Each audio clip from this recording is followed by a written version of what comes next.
à tous et bienvenue dans cette nouvelle vidéo de Henri au Congo. Aujourd'hui on se retrouve à Menenkhao mais on part en direction de Kinshasa où je me trouve sur les toits actuellement.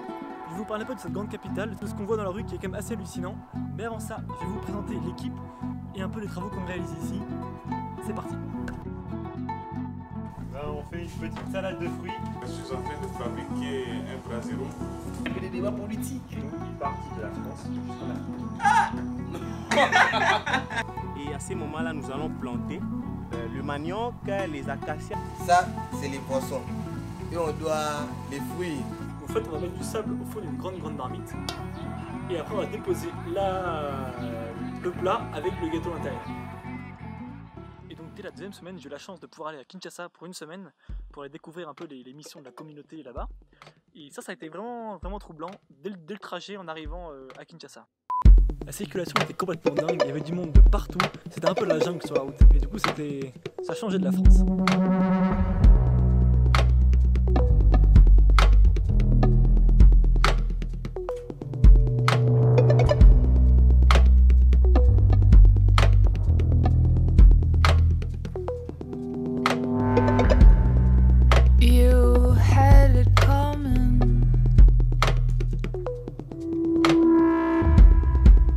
You had it coming. Elle m'a guidé dans le chaos monstrueux de cette ville déglinguée, dans la frénésie haletante de sa circulation anarchique, dans le dédale de ses rues défoncées et dans la pénombre de ses quartiers interlopes. Il fallait se serrer à l'arrière de camionnettes essoufflées qu'on appelle encore des foula-foula, veiller à ne pas marcher sur des fils électriques dénudés qui courent à même le sol, esquiver les voleurs à la tire. La misère investit tout méthodiquement. Les Quinois s'appauvrissent davantage chaque année. Trouver de l'argent devient une équation impossible. Mais il faut bien survivre, alors on se débrouille. On attend les aubaines sans même oser les espérer. Une invitation à déjeuner, un travail de quelques jours, une boîte de sucre qu'on pourra revendre à l'unité. Dans la rue, tout s'achète en quantité minuscule. L'huile de palme est vendue dans des petits sachets en plastique. Ça coûterait trop cher d'investir dans une bouteille entière. Et le sel à la petite cuillère. Sur le trottoir, tout le monde a quelque chose à vendre en petits tas.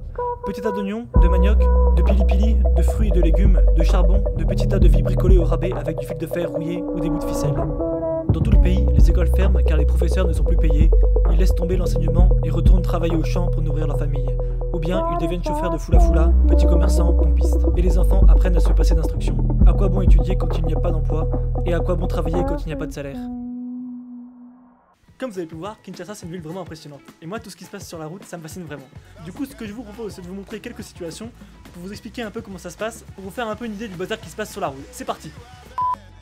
Pour commencer, scène classique au Congo, les accidents sur la route. Mais du coup quand une voie est complètement bloquée, c'est pas un problème pour aller sur la voie d'en face, sur 300-500 mètres, histoire de pouvoir dépasser l'accident et revenir après sur la voie principale. Mais du coup parfois en pleine nuit, il faut faire attention parce qu'on peut voir des phares arriver en pleine face sur nous, et du coup il faut savoir un peu gérer la situation pour pas se prendre la voiture en pleine face. Là, accroché au taxi, on peut voir les receveurs. Ici, le taxi marche par binôme, ça veut dire qu'il a le conducteur et le receveur qui s'occupe de remplir la voiture. Mais bien souvent, pour gagner un peu plus d'argent, il vend sa place et du coup il s'accroche sur le côté de la camionnette. Ça permet d'avoir un peu plus d'argent à la fin de la journée. Ici, une scène assez fantastique, on peut voir une voiture qui est bloquée au milieu de la route avec le capot ouvert et des gens qui sont en train de regarder un peu d'où vient le problème. Et du coup, dans ce genre de situation, les gens à côté vont essayer de contourner le problème, peu importe s'il faut passer sur la voie d'en face, mais du coup ça crée des bouchons monstres. Et du coup ici aussi, on voit que la personne a voulu passer sur la voie de gauche histoire de pouvoir doubler le bouchon, mais forcément il s'est trouvé bloqué. C'est assez typique ici de la conduite congolaise où en fait dès qu'on peut avancer un petit peu, on avance, même si ça bloque un peu les voies d'en face ou les gens à côté. Mais du coup quand on se retrouve sur une 8 voies complètement bouchonnées, alors là il faut faire attention pour avancer. Tout le monde essaie de grappiller des places au compte-gouttes avec les motos qui se faufilent dans tous les sens et aussi les piétons qui traversent. Du coup c'est assez dangereux. On se retrouve sur la nationale 1, la principale artère qui traverse tout le Kinshasa. Ici à la base c'est une 2x4 voies, mais bien souvent quand il commence à y avoir des bouchons, on peut se trouver facilement à 6-7 voitures de front. Et quand c'est trop bouchonné, certaines voitures n'hésitent pas à aller sur la voie d'en face, histoire de pouvoir dépasser un peu le bouchon. Ici on peut voir un peu l'état déplorable des routes à Kinshasa. Parfois il y a des très gros trous, où des camions peuvent rester bloqués dedans, où les voitures surchargées restent bloquées ou raclent le sol. Ça représente aussi un peu l'état du gouvernement qui se fiche un peu de savoir si les routes sont en bon état ou non. Chose assez courante au Congo, c'est de voir des véhicules arrêtés sur les bords des routes en train de se faire réparer. Souvent on voit des voitures où il manque une roue, deux roues, ou bien des camions et des gens en dessous qui regardent pour trouver la panne. Ici aussi, les taxis, c'est eux qui disent où ils vont. C'est-à-dire que ici par exemple, on peut voir le taxi qui fait un signe avec la main. Ça veut dire qu'au prochain rond-point, il tourne à gauche sur un gros rond-point qui est assez connu. Et donc c'est comme ça qu'on reconnaît la direction du taxi et donc de savoir si on lui demande de s'arrêter ou pas.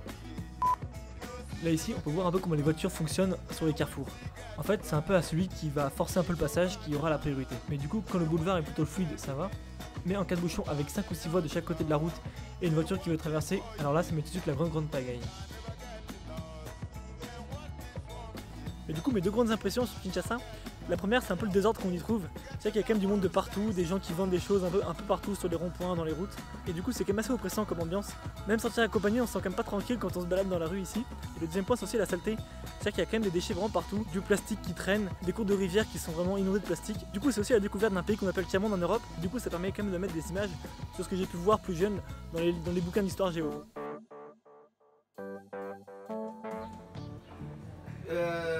Je vais préparer, c'est moi qui ai la cuisine cet après-midi. Tamiser les riz, enlever un peu les poussières et puis les petits bêtes.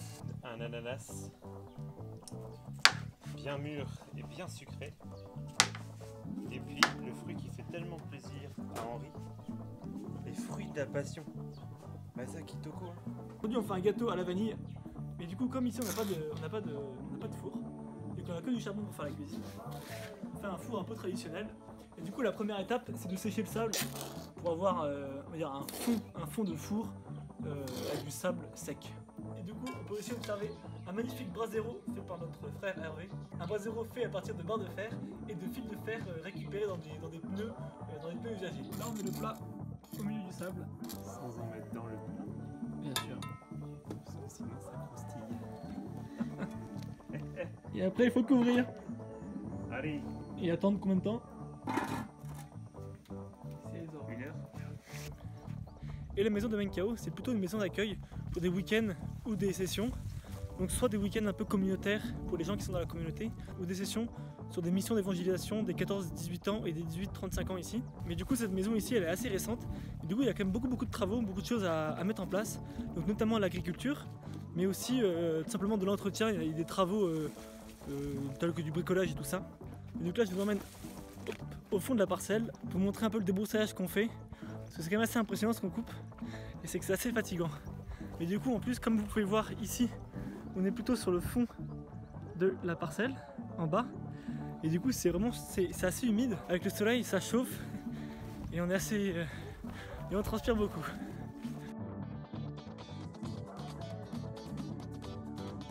Comme vous l'avez compris, c'est assez épuisant.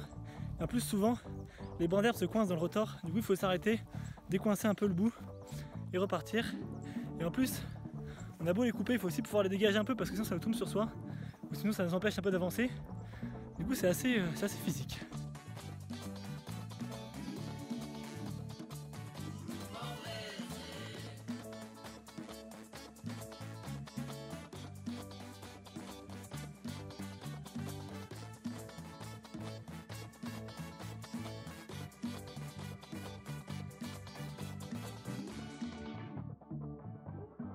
Un des premiers projets, c'était de retrouver un tuyau d'eau. En fait, là je suis actuellement donc, sur le château d'eau. Il y a tout un tuyau d'eau qui doit relier le château d'eau à la maison quand le forage sera fini. Mais le problème c'est que le tuyau d'eau a été arrêté au milieu du chemin et on ne savait pas trop où il était. Du coup on nous avait informé que le tuyau d'eau devait s'arrêter entre la maison et le château d'eau. On nous dit qu'il était à 2 mètres de profondeur. Et du coup on a fait un grand trou. Attends, je vais vous montrer ça. On a offert 1m70 je crois. Et là au fond du trou, il y a un petit lézard qui s'est perdu et qui n'arrive pas à monter, le pauvre. Et en fait, on l'a trouvé ici, après pas mal de trous creusés par moi et aussi par les autres de la maison auparavant. Et du coup, on a repris un peu plus loin, on avait trouvé le tuyau d'eau. Et en fait, le tuyau d'eau il s'arrête pile là. Et du coup, on n'était pas très loin. Hein. Et du coup, c'est bon, on l'a trouvé. Une grosse activité de la première semaine, ça a été de planter ce champ ici qu'on voit. Donc ça, c'est des rangées de pondous, donc c'est les feuilles de manioc, et également des acacias. Comme je disais tout à l'heure, ici on peut voir une rangée de manioc, et à côté, une rangée d'acacia. Donc là, c'est une petite plante d'acacia ici, là, qu'on peut voir juste là.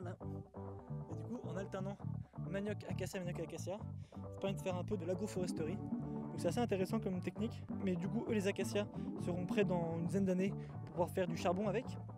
Et le manioc, c'est pour manger le foufou un peu tous les jours. Mais du coup, dans le projet de pouvoir faire de la culture un peu ici, on peut voir dans le champ d'en face qu'on est en train de planter aussi du manioc un peu partout. Attendez, je vais vous approcher. Donc là, ici, on peut voir un grand champ avec plein de manioc qui ont été coupés. pour pouvoir faire des boutures. Et donc là, dans le champ d'à côté, on voit toutes les boutures qui ont été réalisées. On les fait par rangée de 3 avec un espace de 3 mètres entre chaque rangée pour pouvoir passer avec le tracteur. Ça rend le désherbage un peu plus facile.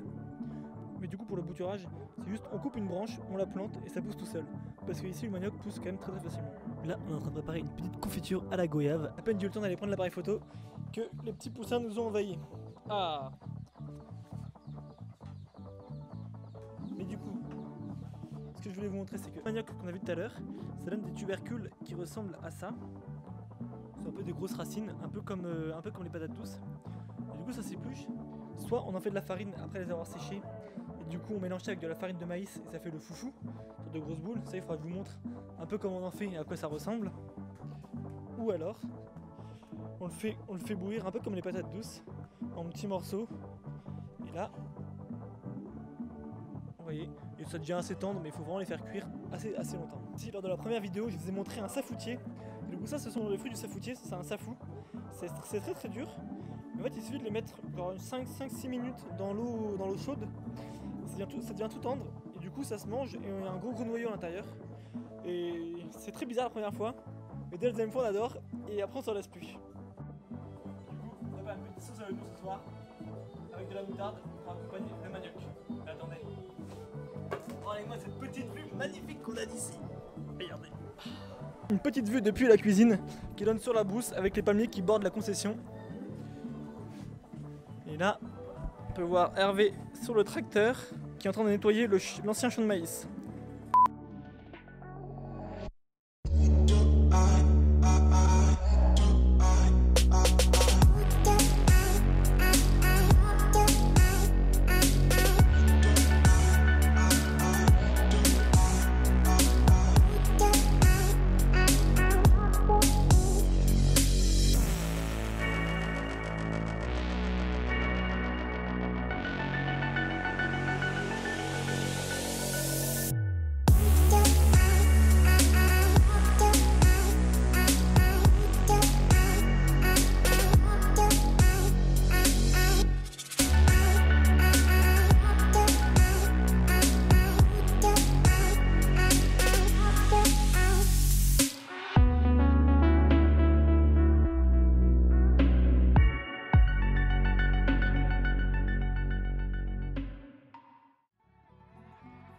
Du coup, ce qu'on voit dans la tasse ici, ça c'est de l'artémisia.